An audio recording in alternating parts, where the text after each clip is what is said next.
So, good evening, everybody. I'm really happy to be here. Just to start, I'd like to begin by recognizing that we are on the unceded territory of the Anishinaabe Algonquin Nation, and that it's important at all times, but perhaps even more so as we lead into September 30th, for us to acknowledge the traditional lands we're on and the history of our country and the path that we can make going forward, which I believe we're in a good way, in a good path, but it's important to remember that. So it was really lovely to see, first of all of you out on Spark Street. I was wandering down the street, saw a lot of interest and a lot of excitement, and it was nice to see that. It's really important when we're thinking about it, all the work that you're doing, because around the world, countries are in a global race to establish clean economies of the 21st century. Canada's no exception. L'objectif du gouvernement fédéral est clair. Nous travaillons à arrache-pied pour créer une économie nette, zéro, qui non seulement offrira des possibilités d'emploi durables aux Canadiens, mais qui protégera également notre environnement pour les générations futures. Et nous continuerons à le faire par le biais d'une variété de programmes, d'initiatives, de règlements et de crédits d'impôt fédéral. Rest assured, we're just getting started. And I love this because speechwriters love puns whenever we're talking about zero-emission vehicles. So our foot is on the accelerator. Transportation is a key focus of our plan, and it has to be, because transportation sector accounts for about a quarter of Canada's emissions. That's why we've set ambitious goals. By 2035, all new passenger vehicles sold in Canada will be zero emission. And by 2040, 100% of medium and heavy duty vehicles sold will be zero emission vehicles when feasible. So to support the transition to electric vehicles, we've been investing in rebates for Canadians of up to $5,000 for the purchase of new electric or other alternative fuel vehicles, as well as an immediate 100% write-down for businesses buying these vehicles. We've also been helping to expand the national network of charging infrastructure for zero-emission vehicles in all of our communities where we live, work, and play. So that's, if you're in a city, for example, especially at multi-residential complexes, alongside, on-street parking, in public places, and at facilities where light-duty fleets are serviced. In support of our goal to add nearly 85,000 zero-emission vehicle chargers to Canada's network, the federal government is investing to deploy more chargers where it's most needed. And make no mistake, you all know this in this room, EVs will become the norm eventually, but there's still more to do before we get there. We have to start, keep doing exactly what you were doing today about spreading the good news about EVs. Owning them is more environmentally sustainable, more affordable, and more reliable in the long run. It's no small task, but we can do it one investment, one project, one innovation at a time. And in addition to what I was talking to you about the rebates, our government has also invested through the Canada Infrastructure Bank to invest in large-scale projects that are both revenue generating and in the public interest. In fact, we've been seeing that expand the EV charging network across our country as well. So far, there's nearly 260,000 incentives to buy or lease a zero-emission vehicle that have been provided to Canadians and Canadian businesses. Nous avons également lancé l'appel à propositions pour la décarbonisation des transports routiers afin d'encourager les innovateurs canadiens à demander le financement de projets qui améliorent l'efficacité de notre système de transport en mettant plus de véhicules à zéro émission sur les routes. L'été dernier, nous avons annoncé un investissement fédéral de 30 millions de dollars pour la mise en place de plus de 1500 nouveaux chargeurs de véhicules électriques dans la ville de Québec et dans tout le Québec. But it goes beyond personal EVs. Just last week, this is a part that I really like because I'm a big person on cycling. Just last week, we announced $220,000 in investments towards e-bikes and biking infrastructure in British Columbia. It's an entire network that we're building out together. Earlier this year, we also announced funding for the purchase of 350 zero-emission buses for the City of Ottawa. That's exciting when you look at it because for a little while, the City of Toronto had the most electric buses on the road. I believe that Edmonton has now beat us, but I love that there's a competition between cities across our country to get there. Shows that we're on the right path. Et tandis que nous développons cette infrastructure et que nous mettons plus de Canadiens sur la route dans des véhicules électriques, nous nous concentrons également sur la croissance des éléments constitutifs de l'économie verte et numérique, les minéraux critiques. En termes simples, la transition énergétique a besoin de minéraux essentiels pour les batteries, pour les voitures électriques, pour les éoliennes et les panneaux solaires. Le Canada est déjà un producteur mondial de bon nombre de ces ressources et nous avons la capacité d'en produire beaucoup plus. Nous sommes l'un des rares pays occidentaux à posséder des gisements importants de tous les minéraux nécessaires à la fabrication de batteries pour les véhicules électriques. We have a world-class battery research community with companies like Nano One Materials, Ecology Solutions, Lithium Technologies, Electrovia Inc., and Novonix. I believe I've seen some of you here today. And I understand that some of these and other industry leaders are just, part of the forefront of what we can see for our country. We also have a rapidly electrifying automotive industry making big waves, like our partners at Lion Electric, who I was talking with also a little bit earlier today. These industries are attracting investment from around the world and helping Canada build international partnerships. It's an example when you see Germany's BASF committing to build an electric vehicle battery materials plant in Quebec. This is a good example. So is Ford's new facility in Bécancour. And just this past spring, Volkswagen announced plans to establish an electric vehicle battery manufacturing facility right here in Ontario. Last week, Yasutoshi Nishimura, the Japanese Minister of Economic Trade and Industry, met with federal ministers and signed a memorandum of cooperation with Canada on battery supply chains. Supply chains that, as the world moves rapidly towards electrification, will be needed to get more EVs on our roads. And Canada is advancing global alignment on sustainable and socially responsible mining practices in this space, launching the Sustainable Critical Minerals Alliance at COP15. I have to say, I have to underline that. I was talking with some people from the EU yesterday, and they were really underlining how important that was to them to know that we are mining in a sustainable way. It's important as part of the entire continuum of the work that we're doing. The James Bay lithium mine in northern Quebec exemplifies our commitment, driving EV and battery manufacturing forward with sustainability and Indigenous consultations is top of mind. And to ensure our competitiveness while remaining in line with Canadian and international climate and nature protection objectives, the federal government has committed to implement a critical mineral strategy, which sets out the course for Canada to become a global supplier of choice for critical minerals and clean digital technologies they enable, including electric vehicles. The strategy sets a stage across the country for job creation, economic growth, the advancement of reconciliation with Indigenous peoples, and close cooperation with Canada's allies. That brings me to today, because I was the announcement part of the day. I'm pleased to announce $500,000 in federal investments to Accelerate-Alliance, who are charting Canada's path forward in sustainable domestic battery innovation. Permettez-moi de répéter en français que j'ai le plaisir d'annoncer un investissement fédéral de $500 000 à Accelerate-Alliance qui trace la voie à suivre au Canada en matière d'innovation durable et nationale dans le domaine des batteries. That was like, thanks. I love it when I see the high fives part of it. This is funded through our Energy Innovation Program, and Accelerate-Alliance is building a roadmap to help Canada meet its climate change targets and build low-emissions energy future by supporting Canada's battery innovators.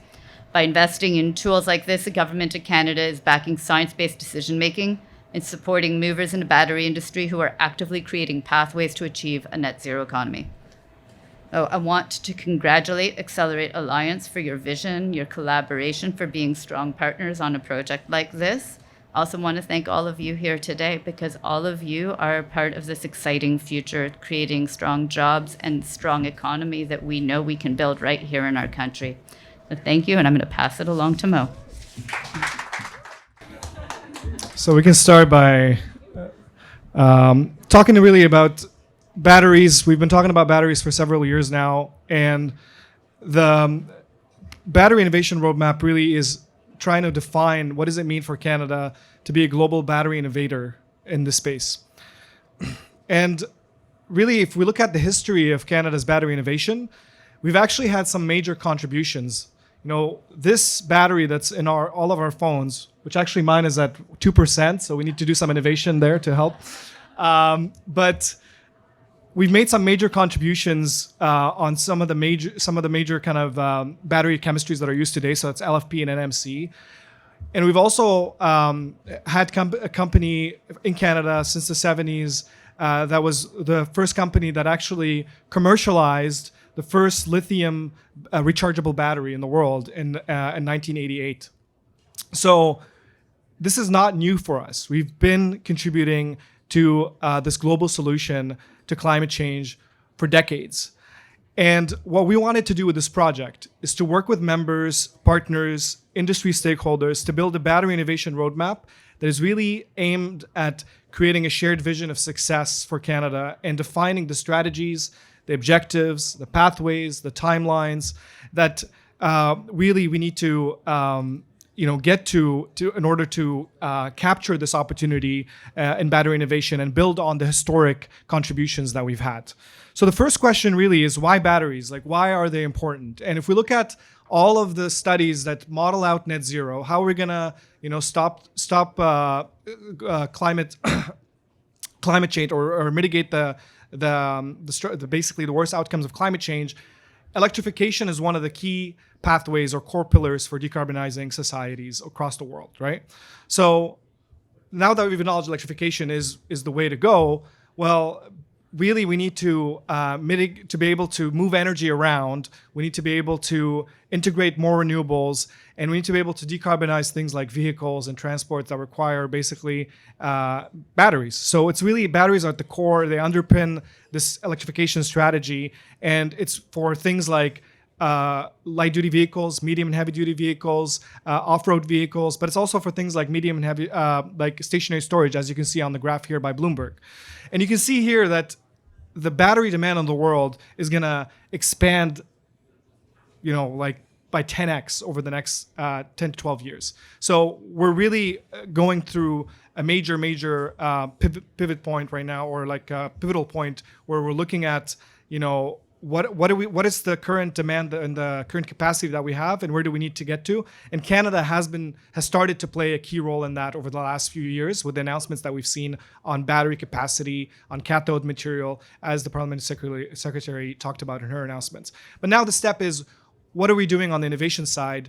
And we have more than 100 organizations, institutions, academics that are actually working on world-class battery innovation. And this roadmap is really focused on trying to take that and integrate it into this global battery industry and the battery market. So basically the question that then becomes, why do we actually need new batteries? Why do we need to innovate on batteries?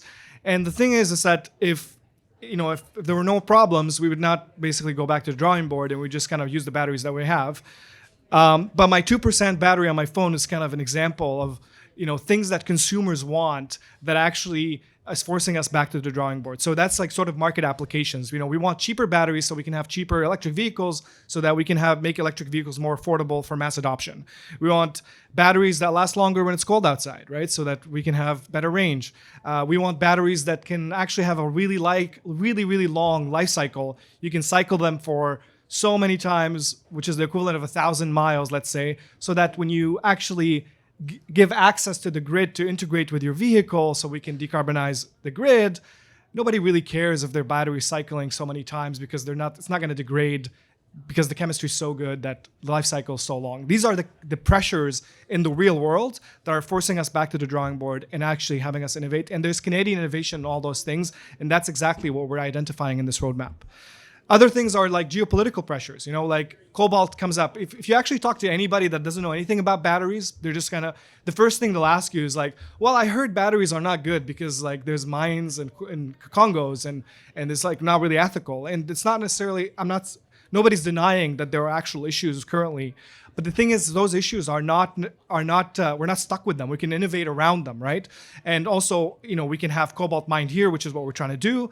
But also we're seeing battery innovation that's trying to reduce or completely phase out, conflict minerals or metals. And this is, for example, in Dalhousie University, Dr. Jeff Don has developed, a nickel-rich battery with almost no cobalt, right? So that's an example of battery innovation happening here. And the third piece is the environmental pressures or considerations. We want batteries to be more recyclable. We want them to have a lower footprint, because another thing that people would say to you, well, our EVs are actually better because they take so much to make. Well, they are actually. Even the dirtiest battery is still way better than internal combustion engine over life cycle. But we still want to make sure that the life cycle of this battery is really, in terms of emissions, as low as possible. And that's why we need innovation there. So kind of when we combine all those kind of drivers, this is what really is forcing us to develop the next generation battery. And that's where Canada is actually playing a key role here with all the innovators that we have in this country. So this roadmap is going to have 3 themes. One is on technology. So thinking about where is the technological horizon headed, right? So we have chemistries that are coming up, like if sodium ion went from being a very fringe chemistry to like something that is really, like it's already in vehicles in China, right? So where it's super cheap. It's not great for long range, but it's really good for small vehicles. And we need the diversity of solutions. Things like processes as well. It's not just about the chemistry. We can innovate in a way where we're using different processes, like metallurgical or manufacturing processes that use less energy or that actually is more effective or efficient in terms of use of materials. And then the performance, like niche applications. Like we want, batteries that work better for cold weather, or we work better for certain off-road applications, or et cetera.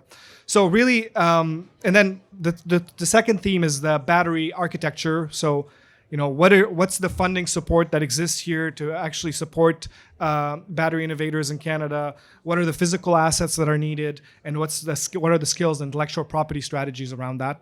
And then the third piece, which is really the economic development opportunity and the economic linkages to the supply chain, is like, how do we take the innovation that we have and build homegrown Canadian companies that are actually generating value-added economic activity from these battery innovations? Excuse me. So if we look at the history there, we've had some hurdles taking this like major contribution to battery innovations to turning that into homegrown companies, right? But now with the investments and anchor investments that the government has been able to secure, we actually have a great opportunity to take the battery innovation here and anchor it in industrial activity, industrial policy. And that's kind of what we're trying to do as a key pillar that makes this actually relevant in the real world and generates the economic benefits that we all want from this transition as well. So to kind of finalize this, really, the roadmap is intended to be a navigational tool that really will help kind of guide the path forward. It will identify sort of what are those core drivers, both like for global demands and for the unique regional challenges in Canada, so that Canada's contribution actually matter, right? So this is really what we want at the end of the day. And then the roadmap will lay out the concrete metrics. What does it mean for us to make progress on cost? Well, it means that we have to bring costs down to this level, and we'll define what that number is, right? And so therefore, when an innovator in Canada is working on this problem, they'll know that they're on the right track. They'll know if they're close to hitting that target. So we're really excited to be announcing this. We're really thankful for Anarcan and for the government for supporting this project and working collaboratively with them, not in terms of just funding, but really in terms of understanding what they're doing and what the rest of the federal family is doing. So we're really happy also to have the whole supply chain here today with this showcase that can really demonstrate, that innovation is part of this economic activity and the industrial activity that's happening across the country. And we're looking forward to putting this out early in 2024. And in the meantime, we'll be engaging with all of you, and we're looking forward to hear from you as we kind of finalize this process. I think I took a little bit longer than I'm supposed to, but thank you so much.